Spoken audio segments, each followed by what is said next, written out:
Fala galerinha, tudo certo? Hoje estamos aqui para gravar mais um vídeo. O BBB está quase no final, né? A gente já sabe quais são os três finalistas. Eu gostaria de falar um pouquinho sobre cada um deles. E a gente vai falar também aqui, aproveitar esse vídeo e a final tudo mais, para falar um pouco dos decanatos, né? O que são isso? Se você sabe ou não, a gente vai deixar bem claro aqui, né? Eu deixei essa página aberta aqui já, para a gente saber exatamente, para a gente poder conseguir precisar bem assim a data e de acordo com a data de nascimento de cada um deles, o dia que eles nasceram, qual é o decanato. Então aqui o Arthur é dia 3 de março, né? O DG é dia 27 de setembro, finalzinho, e o PA é dia 20 de agosto. Tá? Mas a gente vai um pouco para os... Vamos falar diretamente um pouco aqui, introduzindo bem o assunto, o que são os decanatos, depois a gente fala de cada um dos participantes. O que são os decanatos, né? Como você já viveu a experiência de conhecer duas pessoas do mesmo signo, mas que não compartilham as mesmas características essenciais? Se sim, talvez esse tenha sido um motivo que tenha o feito questionar a validade da astrologia. Porém, a validação do mapa astral de uma pessoa pode variar entre diversos elementos importantes, entre os quais o decanato que ela nasceu. Os signos natais de uma pessoa possuem influências em sua personalidade relativas às posições dos astros na hora do nascimento. Estou usando o Astrolink, tá, galera? O site astrolink.com.br. O decanato é uma das variáveis por onde o astro expressa a sua energia. E apesar de sua importância profunda, este fator ainda é um pouco desconhecido do público em geral. As divisões do zodíaco, né, para exemplificar um decanato, precisamos pensar no círculo que representa o zodíaco. Ele é dividido em 12 partes de aproximadamente 30 graus cada uma, representando os signos.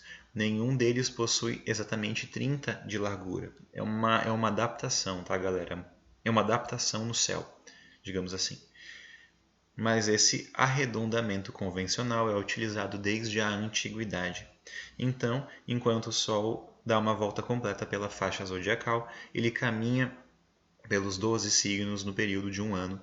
A data que ele entra em cada signo pode variar de acordo com a velocidade do astro, o grau de entrada de cada signo e com o ano em si, especialmente nos bissextos. Então a gente tem aqui o primeiro signo do zodíaco, então do grau 1, primeiro grau da astrologia, até o grau 29,59 seria o de Áries. Então aí 29,60, digamos assim, seria o 30, né? Que já entra no touro. Aí depois a gente tem 59,59, que daí 59,60 já iria diretamente para o 60, arredondaria. Certo, gente? Então 60 micrograus, digamos assim, 60 graus menores, pularíamos, né? Então para o próximo grau. Então, por exemplo, 58,59, 59,00, entende? Mais ou menos assim. Né? A gente tem daí todos os graus, fechando a nossa roda zodiacal ali no Peixes, 330 graus até 359,59, né? Daí mais um micrograu ali, gerando o grau 1 de volta para o Áries. Então a gente tem aí toda a divisão do zodíaco, tá certo? Além dos 12 signos, o zodíaco também pode ser dividido em 4 para delinear os elementos fogo, terra, ar e água, e em 3 para representar as qualidades, cardial, fixo e mutável, né? Isso a gente já viu em outros momentos, tem vídeo no canal até para falar disso. Porém, os 30 de cada um dos 12 signos ainda, essa parte mais importante para nós, tá? Ainda podem ser divididos em 3, resultando em partes de 10 graus. Essas partes são chamadas de decanatos, já que o prefixo deca significa 10. Como cada signo tem uma duração de aproximadamente 30 dias corridos, cada decanato do signo dura por aproximadamente 10 dias. Quais são as diferenças? Existem várias ideias de decanato, tá, gente? Aqui a gente vai ver duas, pelo que eu vi no site aqui, no astrolink.com.br. Mas existem algumas outras ideias ainda de decanatos, vocês fiquem à vontade para pesquisar. Hoje eu vou abordar duas, tá? A divisão do signo em decanatos é necessária para que possamos entender que existem diferentes astros que influenciam mais ou menos aquela parte específica do zodíaco. Isso explica em partes porque duas pessoas do mesmo signo solar podem ter características essencialmente relativamente diferentes quando nascem em decanatos variados. é de se esperar que elas não exatamente ajam da mesma forma. Atualmente existem 2 estudos astrológicos que são mais utilizados para o estudo dos decanatos, o hindu e o caldeu. Nenhuma das duas pode ser considerada errada. São apenas formas diferentes de interpretar a influência dos astros. Atualmente existem 2 estudos astrológicos, tá? Eu acho que tem mais, tá? Mas a gente vai abordar 2 aqui. Sistema hindu. De acordo com a sabedoria hindu, para entender a regência dos decanatos é preciso avaliar a triplicidade dos elementos. Então, em um signo, o primeiro decanato é regido pelo planeta regente do próprio signo. Vou dar um exemplo que é o próprio exemplo que temos aqui embaixo, né? Bom, não preciso nem falar porque já está aqui. O segundo pelo planeta regente do próximo signo do mesmo elemento e o terceiro pelo planeta regente do último signo do mesmo elemento. Para facilitar a compreensão, podemos analisar os decanatos de Áries. O signo pertence ao elemento fogo, juntamente com Leão e Sagitário. Então, a divisão dos regentes, dos signos, nos decanatos ocorre da seguinte forma. Primeiro decanato regido por Marte, planeta regente do signo Áries. Então, o primeiro decanato de Áries é Áries, digamos assim. Certo? Por quê? Porque ele é regido pelo planeta do próprio signo. Certo? Segundo decanato, regido pelo Sol, astro regente do signo de Leão. Então, o segundo decanato do signo de Áries será regido pelo planeta regente do próximo signo do elemento fogo. O terceiro decanato, regido por Júpiter, planeta regente do signo de Sagitário. Então, a gente tem uma diferença já, 3 variáveis para o mesmo signo, de acordo com os decanatos. Isso é bem importante que a gente tenha sempre em mente quando está trabalhando com astrologia.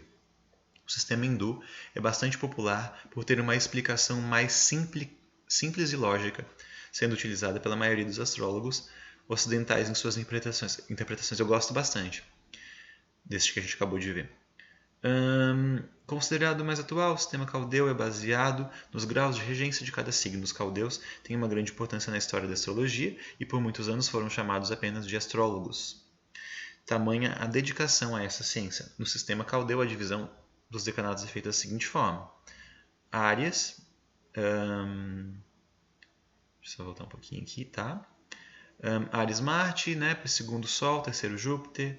Aí Touro fica Vênus, Mercúrio e Saturno. Tudo certo, né, gente? Tudo certinho. Vamos ver se tem mais algum lá para baixo. Para compreender o sistema caldeu, devemos comentar observações. Aqui tá a mesma coisa por enquanto aqui. O decanato é uma das ferramentas astrológicas utilizadas para entender o impacto da posição dos astros no nascimento de uma pessoa, tá? Com ascendente, lua, por exemplo. No entanto, a astrologia é uma ciência complexa, em que muitos fatores devem ser levados em consideração para chegar a um resultado. A interpretação do mapa astral. Perfeito, concordo 100%. Então, o que a gente vai fazer? Esse, gente, esse sistema, para mim, é o mais aceito, digamos assim. Não, tem outros sistemas, não tem problema. Né? Os sistemas que usam outras linhas, né, de outras lógicas, para que a gente possa abordar o mapa astral, para que a gente possa abordar o decanato até mesmo.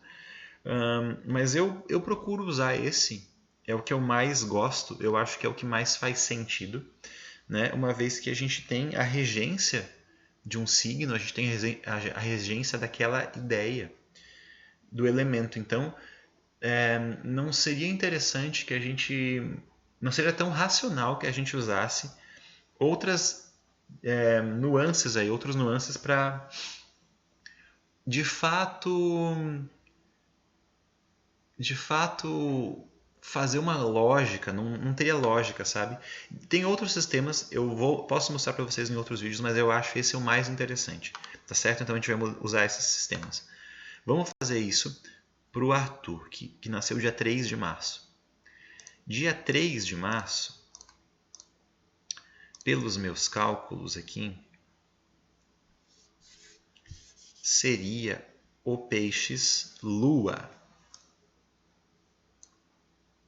Por que seria o Peixes Lua, gente? Vamos lá. A gente não inicia o calendário astrológico no dia 20 de março, não é o primeiro dia do signo de Áries, né? No dia 20 de março, a gente já é ariano.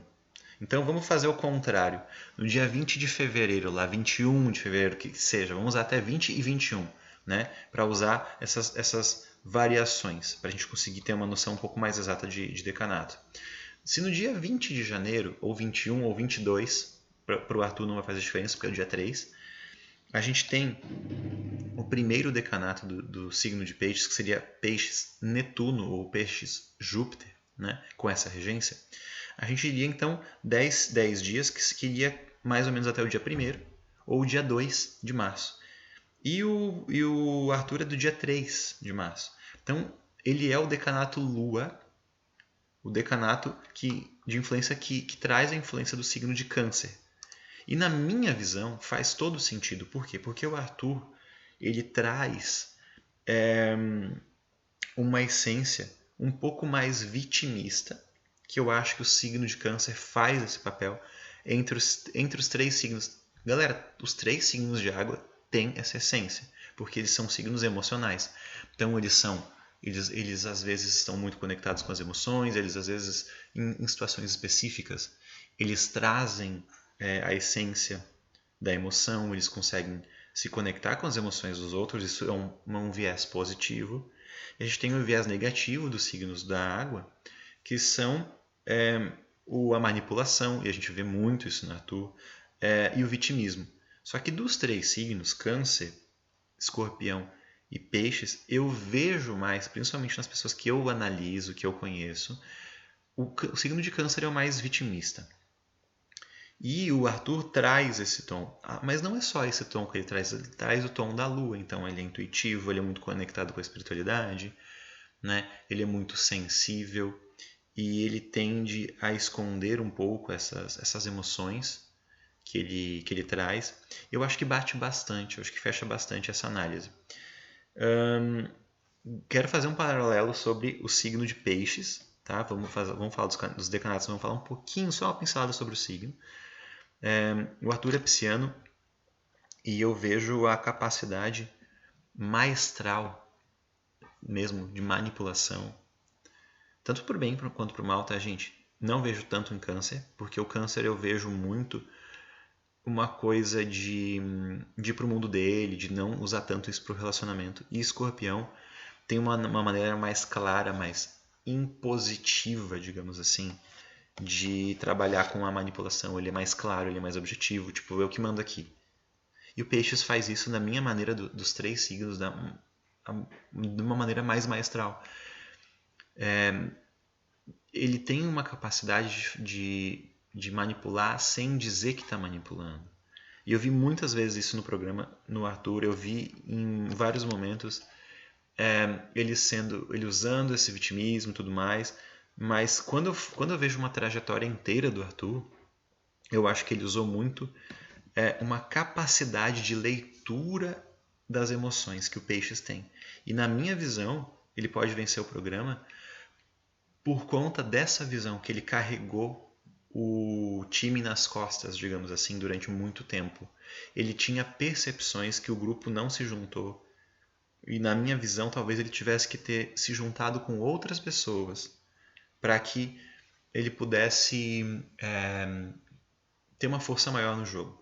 Ele carrega a essência pisciana no sentido de ter uma conexão com Deus, com a espiritualidade absurda. Isso é notório quando ele fala os pontos de luz dele, quando ele fala de algumas questões assim, e de merecimento. E ele joga muito com a gratidão. Eu acho que ele se transformou muito no processo do Big Brother. Ninguém muda da água para o vinho, não é isso. E também não estou passando pano para as coisas que ele fez lá fora. Mas eu estou querendo dizer que existe um processo ali e que eu acho que ele amadureceu bastante nesse processo e está bem conectado com a essência do signo de Peixes dele.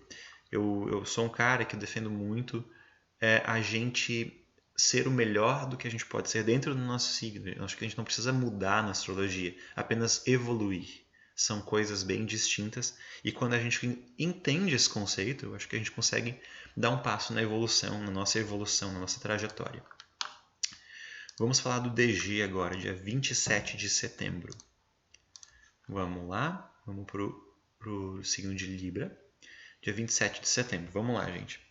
Se no dia 21, 20, 22, não sei exatamente, mas até esses dias, às vezes até 23 pode ser que seja, um pouco mais para frente, a gente tem o último decanato do signo de Virgem, do outro lado, passando por signo de Libra, passando por essa cúspide dessa casa, digamos assim, passando por essa parte do signo, entrando no signo de Libra, a gente tem no dia 27 de setembro, 27 de setembro, né? Deixa eu só conferir isso, 27 de setembro. A gente já tem o primeiro decanato do signo de Libra, que seria o decanato Vênus, que nessa visão, a regência, vou até marcar aqui para vocês, se quiserem observando comigo aqui, a gente tem a regência do próprio planeta regente do signo de Libra. Lembra que a gente falou, para ficar mais fácil, primeiro é Libra, segundo é Libra Aquário e terceiro é Libra Gêmeos, digamos assim. Quer ver como bate? Olha só. Ali, ó, Libra Saturno ou Urano, que é Aquário, e Libra Gêmeos, né, que seria Libra Mercúrio. Então, o DG carrega o tom do amor, o tom do próprio Libra, o tom da Vênus, da beleza, né? Ele é um cara que isso bate muito, concordo muito com o decanato, fechou bem certinho. Por quê? Porque ele tem esse tom, ele não é um cara que gosta muito de brigar, ele não gosta muito desse tom desafiador. Ele é o Libra clássico. Ele é o Libra ligado aos valores, ligado à essência do amor, e ele vibrou muito nisso. Eu acho que quando a gente está vibrando alinhadamente com o nosso propósito, é que a gente consegue brilhar. A gente não precisa fazer o que o outro faz, a gente precisa fazer o que a gente faz da melhor maneira possível, desempenhando e desenvolvendo melhor as nossas aptidões, as nossas habilidades, certo? Eu não acho, posso estar bem enganado, mas eu não acho que o DG vai ganhar o programa. Por quê? Porque ele não protagonizou o programa, como o PA protagonizou e como o Arthur protagonizou. Eles apareceram mais? Sim. Eles apareceram mais que o DG? Sim. Eles erraram mais que o DG? Talvez sim. Mas eu acho que aí tem uma proposta da jornada do herói, da jornada do protagonista, que é se jogar. Então, por isso que na minha visão é mais merecedor do título, da vitória, o Arthur e o PA. Depois, quando a gente chegar no PA, eu vou falar um pouco mais sobre isso. Mas eu noto muito que o DG vibrou muito na essência libriana dele. E isso para mim é muito fantástico, isso para mim é muito interessante e muito favorável em relação a ele. Por quê? O libriano de essência, ele é aquele que faz as mediações, que entende, que abraça. Ele fez o cara do abraço, ele fez o cara da união. Esse DG era o DG que eu mais gostava de ver, não o DG que às vezes bebia um pouco e falava uma besteira, ou queria tretar, às vezes, né? A gente vive, né? Sempre vai viver na nossa vida, isso é interessante eu colocar aqui. Aspectos que não estão tão bem resolvidos quando a gente está falando dos signos opostos. Exemplo, ali a gente está falando do eixo Áries, Libra, o primeiro eixo do zodíaco, né? Que são os signos opostos complementares. Quando o libriano não está bem conectado com a sua essência, ele passa a ser um cara que sai do paz e amor, da leveza do Libra, e começa a tretar, a fofocar. Ele usa o elemento ar conectado com o seu oposto complementar, que é o signo de Áries, que vai para a violência. E estou falando dos aspectos negativos, tá? Não só do Libra, mas que vai conectar com os aspectos negativos do próprio eixo, da combinação do próprio eixo, né? Que é em Áries. Então ele vai tretar, ele vai brigar, ele vai ser combativo, ele vai ser impulsivo, quando na verdade o libriano tem que estar calmo, pleno, equilibrado, né? O Libra é a balança. Então quando a gente está falando do libriano bem resolvido, a gente está falando desses aspectos. Agora, galera, para finalizar, a gente vai para o PA, Paulo André. Né? Não preciso nem fazer tantas buscas aqui, mas eu já sei que como é o 20 de agosto, já é o último decanato do signo de Leão. A gente vai falar dele agora. Vamos lá. O último decanato do signo de Leão. Tá ali ele. E, para falar disso, eu vou fazer o nosso cálculo óbvio ali, que não custa fazer, né?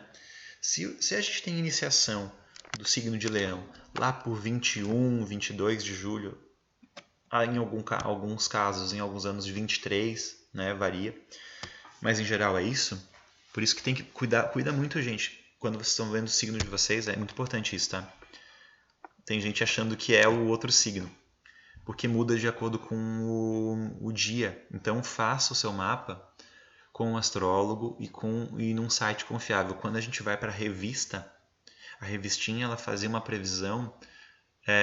Não estou criticando dizendo que é negativo, mas assim tem que entender a limitação de uma revista impressa, porque ela está impressa numa data, né? Então a gente pode olhar ali e ver que o ascendente naquele ano, ou por causa da hora, por causa da precessão dos equinócios, para o ano bissexto, tem um monte de coisinha aí que pode variar. Nem sei tanto desses detalhes que eu busco direto no site, mas tem um monte de detalhezinho que acaba mudando a hora que o signo tal está entrando nesse ano, né, e tudo mais. Então só fica um recado aqui para cuidar quando você nasce no dia 19, 20, 21, 22, às vezes até 23 de um mês, às vezes você está pensando aí que você é de um signo de Áries e você é de Peixes, né? Tentar veja num site, ou faça uma astral com um profissional, eu faço uma astral, né? Pode ver comigo e tudo mais, teria o maior prazer em atendê-lo. Dia 20 de agosto, então, né? Só continuando o cálculo, se dia 21, 22 de julho é o primeiro decanato, dia 10, dia 1, digamos assim, até o dia 10, dia 12, vai ser o segundo decanato de Leão. Então, depois do dia 10, dia 11, até dia 20, 21, acho que ainda é Leão, deve ter nascido bem no final de Leão, ali quase virginiano. A gente tem então o último decanato do signo de Leão. E continuando na nossa ordem ali, primeiro decanato, Leão, Leão, Leão, Sol. Segundo decanato, Leão, Júpiter. Leão com a influência de Sagitário, né? E o terceiro decanato de Marte, a influência do signo de Áries. E galera, como dá para perceber isso no PA, mesmo ele sendo leonino, ele carregando esse tom de um cara que sabe se portar na frente das pessoas, que tem uma certa classe leonina, uma certa nobreza, um cara que se emocionou em diversas vezes, mas ele é o mais protagonista para mim. Ele é o mais protagonista do programa. Não só por isso, porque ele também ganhou muitas provas. E diferente do Arthur, bem diferente do Arthur, o PA não se faz de vítima. Ele traz esse tom do fogo. Galera, muito importante aqui tá uma coisa, eu não estou valorizando mais o fogo, o elemento fogo, do que o elemento água. Não é isso, mas eu estou dizendo que, na minha percepção, o PA lida melhor com o próprio elemento do que o Arthur lida melhor com o próprio elemento. Então, na minha visão, o PA lida melhor com o elemento fogo dele, do signo dele, do que o Arthur lida com o elemento água do signo dele. Por isso a gente via tanto o arquétipo negativo do signo de Peixes quando a gente falava aí do Arthur. Por quê? Porque ele ia para a vítima, às vezes o pessoal estava comemorando, ele estava triste. Isso para mim foi uma das coisas mais negativas que me marcou na edição. As pessoas ganhavam prêmios e ele estava triste porque ele não ganhou. Ele foi um dos únicos participantes que fez isso. Eu entendo que é algo genuíno na emoção quando a gente está competindo com alguém, o mais genuíno, o mais honesto é a gente ficar triste porque não ganhou. Mas é tão deselegante, é tão antissocial fazer isso, ele era o único que fazia. E o PA batia no peito. E ia lá numa outra prova e fazia força diversas vezes. Em uma das situações ele ganhou, quando foi, se eu não me engano, tá?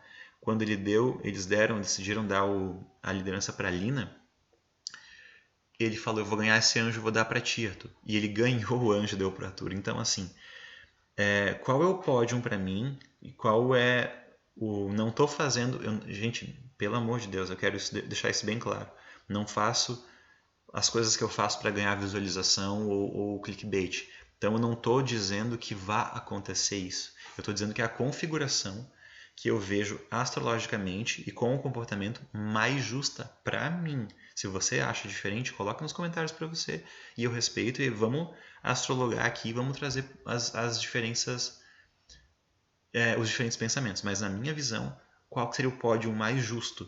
PA em primeiro, Por quê? Um cara que deu tudo de si, que foi honesto com a sua trajetória e muito humano, assim, em diversas formas. Arthur em segundo, por conta de algumas configurações. Eu sei que o Arthur deu mais para o programa e não seria eu não ficaria chateado e não acharia tão injusto se o Arthur também ganhasse. Não seria. Mas eu acho que tem que ser pau a pau, ele tem que ser bem disputado. Talvez um pouquinho mais o Arthur, ou em alguns momentos, depende do ângulo que a gente olha, para ver quem que seria vencedor, mas eu acho que qualquer um dos dois seria bom. E eu preferia, acho que para o Arthur pensar para a vida dele por que ele não ganhou, entende? Mais nesse sentido, mas qualquer um dos pódios seria interessante. E o DG em terceiro. Esse seria o meu pódio ideal para o final do programa, né, que eu acho que vai ser na terça. E essa é a minha explicação. Desculpa pela honestidade, eu sei que tem muita gente que gosta do Arthur. Eu também gosto. Eu acho que ele foi um dos maiores jogadores que a gente viu nessa edição. Um cara com uma percepção emocional. E se a gente percebe a emoção, é interessante isso, né? Talvez por isso que os signos da água sejam tão inteligentes. Não é porque eles estão vendo o ato. Não é porque eles estão raciocinando como os signos do ar fazem muito bem e muito melhor do que os signos da água. A racionalização, a lógica, a métrica, a matemática ela é muito mais aplicada e muito mais conectada com os signos do ar, que são extremamente mais inteligentes, infinitamente mais inteligentes quando se trata de lógica e razão e racionalização do que os signos da água. Agora, quando nós estamos falando de inteligência emocional, ninguém bate os signos da água, que são Câncer, Escorpião e Peixes. E o Arthur é Pisciano. Então, um dos maiores leitores das emoções, e quando você sabe da emoção, você sabe o que o cara vai fazer. Né? Se você está vendo aí as emoções, você tem noção. A emoção é mais profunda. O que te motiva? Ele falava, não, onde vai dar o anjo para tal pessoa? Não, esse movimento aqui vai ser feito assim, porque ele lia além, ele lia a emoção, ele lia além do ato. Certo, gente? O vídeo vai ficando por aqui. Então, deixa o seu like, compartilha esse vídeo, se inscreve no canal e deixa o seu comentário. Obrigado por assistir. Boa semana. Se quiser fazer um mapa comigo, tá aqui na telinha aqui. Tá certo, gente? Obrigado, então. Mais um vídeo que vai chegando até o fim. A gente se vê no próximo vídeo. Valeu! Até o próximo vídeo.